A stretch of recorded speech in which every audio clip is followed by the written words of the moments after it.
Hey now, it's your old TV pal Nick here, and it is time for another scintillating episode of Q&A. You ask me questions, I give you answers as best as I possibly can, and I try not to offend as many people as possible, but I make no guarantees. Now, I love the questions I've been getting so far, but I need more, so please give me your questions down in the comments section of YouTube or on any social media platform where you're seeing this, or you can email me directly at boardgamebrawl@gmail.com. Ask me anything. You can ask me about board games and gaming life in general, other geeky things like any kind of pop culture stuff, or just any ridiculous, silly question you have.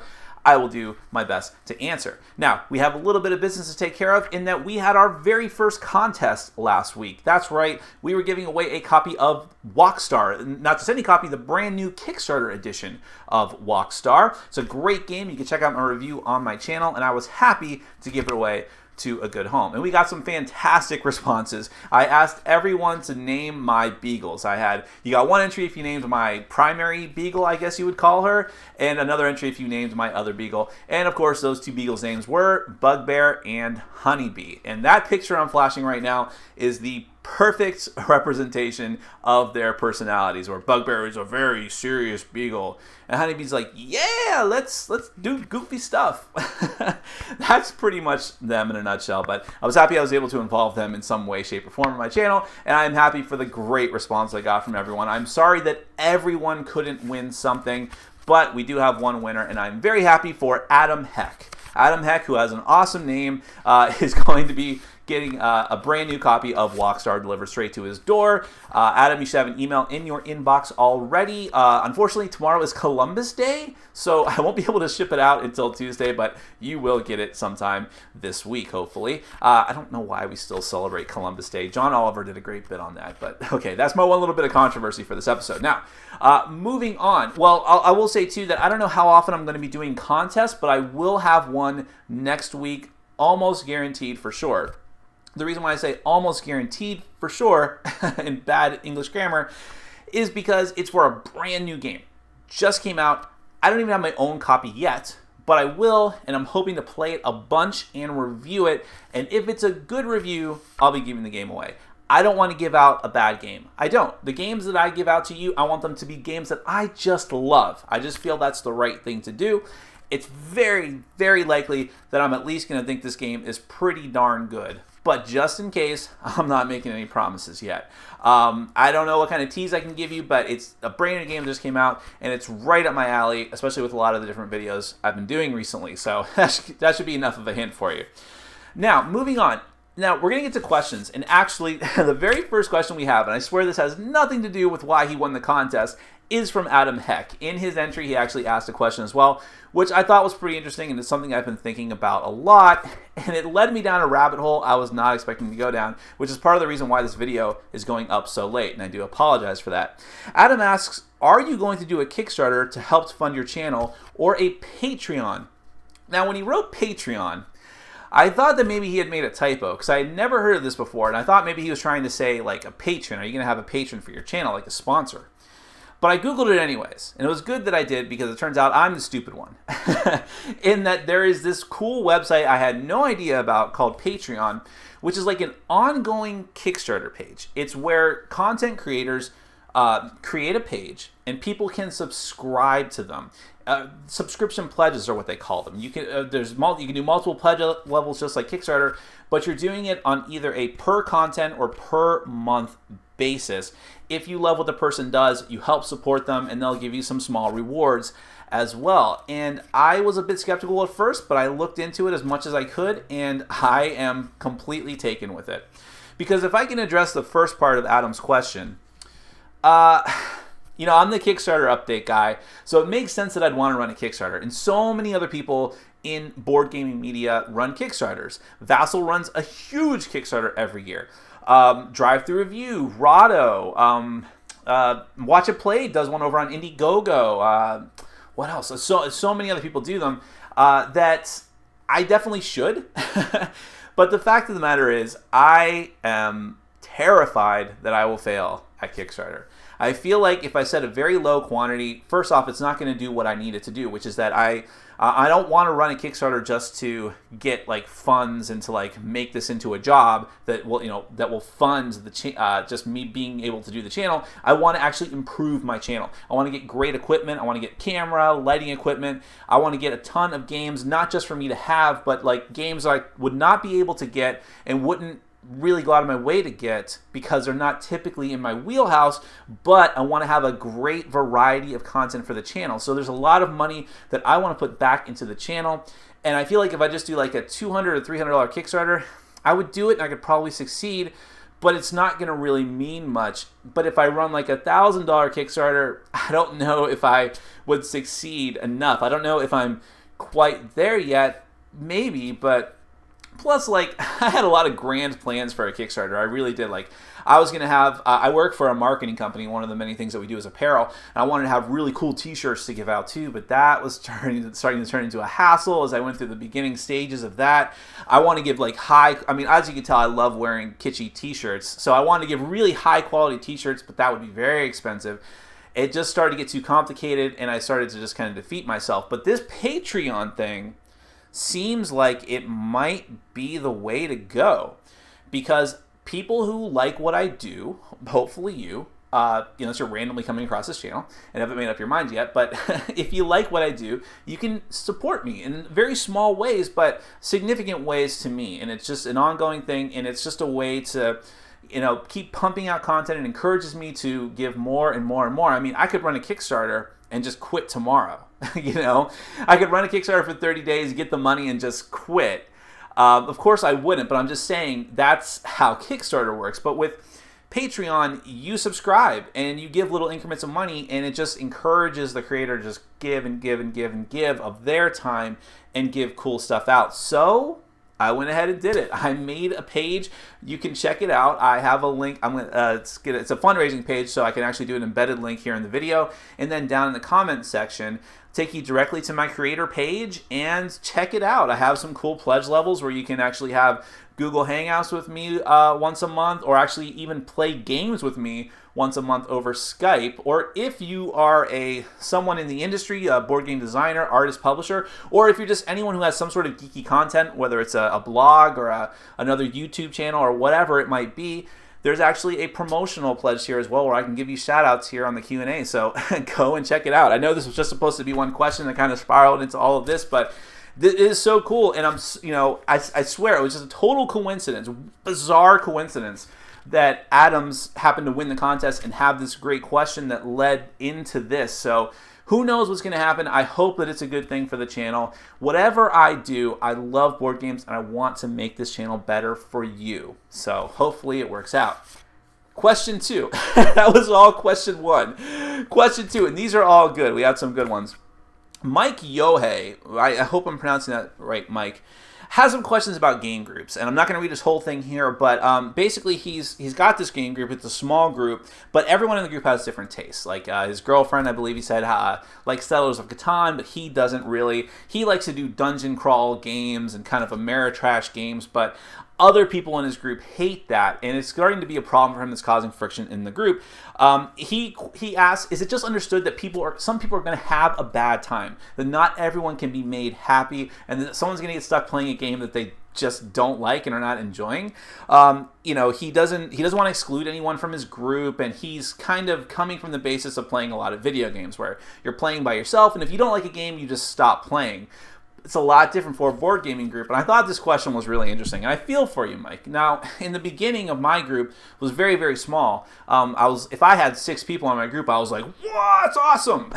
Now I'm not that big, but we average 10 to 15 people on our Saturday night groups, and maybe 8 to 12 people on our Wednesday groups. So there's plenty of people, and there's always new people circulating in and out. I use Meetup.com, so there's always a wide variety of tastes. And I have just enough space here where I can have 2 or potentially even 3 games going on at once. So if you don't like the Ameritrash game that I'm playing at my table, someone's going to be playing Bora Bora over at the other table. That just happens.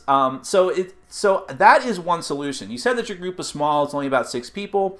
But if you do get a full complement of 6 people, split in 3 and 3. Give people 2 options. Chances are someone's going to like at least one of those games or be able to tolerate it.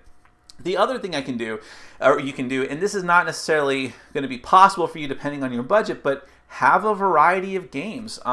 Find some options that are going to be mixes of the elements that everyone likes. Find some sort of Ameritrash Euro hybrids like City of Iron, or if that's a little bit too heavy, I mean, there's a wide variety of really cool Euro games nowadays that actually have decent themes. I mean, I'm just thinking off the top of my head, but Corto is a good example, which is a very basic entry-level game, but has a lot of theme to it. That might be a bit hard to get, but I mean, brand new ones that I have, like Abyss, even Viticulture. Viticulture's more of a heavier Euro game, but it's so beautiful, and the theme is really great. Oh man, there's a ton of good stuff you could do.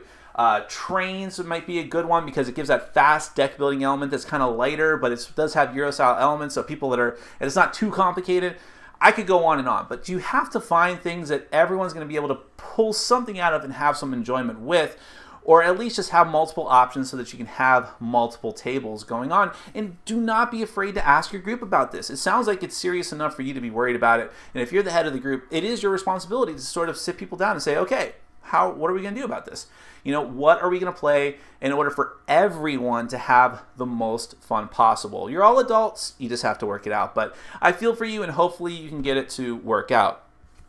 So our next question, Kaiser Soze, our first celebrity, he wants to know my take on a situation involving Crash Games. Now, Crash Games does a lot of games that not totally thrilled with. I think I may have only played one, which was Council of Verona, which was not a great game, and I'm not really eager to play any of the other ones. But they did have a Kickstarter for a game called Yardmaster, and then they did Yardmaster Express, which was like a pocket-sized card game version of Yardmaster, which it seemed okay. But so apparently, Kickstarter backers have not received their copies yet, and Essen is coming up this week, and they're going to be selling copies at Essen, kind of leaving Kickstarter backers behind. In fact, supposedly, and I haven't verified this myself, supposedly you can't even, if you're a Kickstarter backer, you can't even pick up your copy at Essen. Those are only for retail sale at the show. He wants to know what I think about this. I don't like it. It's a weird thing. If you're going by the letter of the law of Kickstarter, or even the spirit of the law, the whole point of Kickstarter is just to get a project made. That's all that you're agreeing to do. You are agreeing to help someone make their project a reality. And of course, they do pledge levels to give you rewards at multiple levels, and that is enforced to some degree by Kickstarter. But nowhere in there does it say that, correct me if I'm wrong, nowhere in their bylaws does it say that you are entitled to getting something before a certain point as long as your pledge is delivered. I mean, yeah, you put due dates on there, but how often are those actually followed? So I don't think that anyone right now kind of expects that they are 100% bound to deliver your product, whatever it might be, before any other people are able to get it, because remember, the whole point was just to create this project. And I know that Tasty Minstrel ran into this problem before, and even I think Zombicide Season 2, which I backed, I believe it was actually available at Gen Con last year at the same time that copies were not even shipped out to backers yet. It might have been like a week or two difference. I didn't really care though.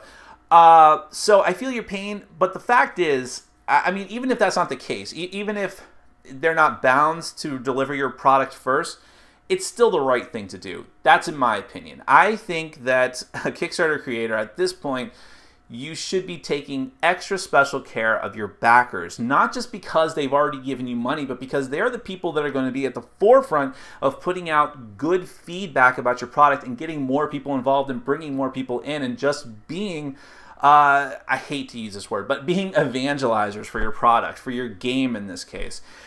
And if you piss them off, you are only shooting yourself in the foot. So, yeah, you probably would lose money for not being able to sell it at Essen, no doubt. But, hey, how about this? How about you take pre-orders? You'll still lose some money if people can't walk out with the game in hand, but just say, here, give us your information, take a little pre-order, you pay a little shipping charge, and you'll get the game. But I'm sorry, we have to honor our backers first. And a lot of people at the fair would probably respond very well to that, and you'd still fulfill your commitment to Kickstarter backers. So, I'm not happy with that either. Kaiser. But I think it is what it is. I wish that Kickstarter had stricter rules on that. They just don't, but I feel your pain. I wish that Crash Games would step up and do the right thing on that. Walter Conley asked, this was actually a comment on a Board Game Basics video, and I liked it enough that I wanted to use it for this, since it's unrelated to Q&A. But Walter Conley, this was the Board Game Basic episode. Remember when I used to do that show? About CCGs and LCGs. And he asked, where would you place Munchkin on this spectrum? LCG? That's what he suspects. I don't know about, it's interesting. Munchkin is all over the place. It's hard to pin them down. They've actually started doing booster packs, but the booster packs aren't randomized, so you can't really call them the CCG. But they put out, apparently regular content. There's so much Munchkin stuff out there that it can feel at times like it's Netrunner with booster expansion packs coming out every month. So, is it an LCG? I don't know. Is Summoner Wars, wherever that is that an LCG? Because they keep putting out more and more expansion packs that are non-randomized.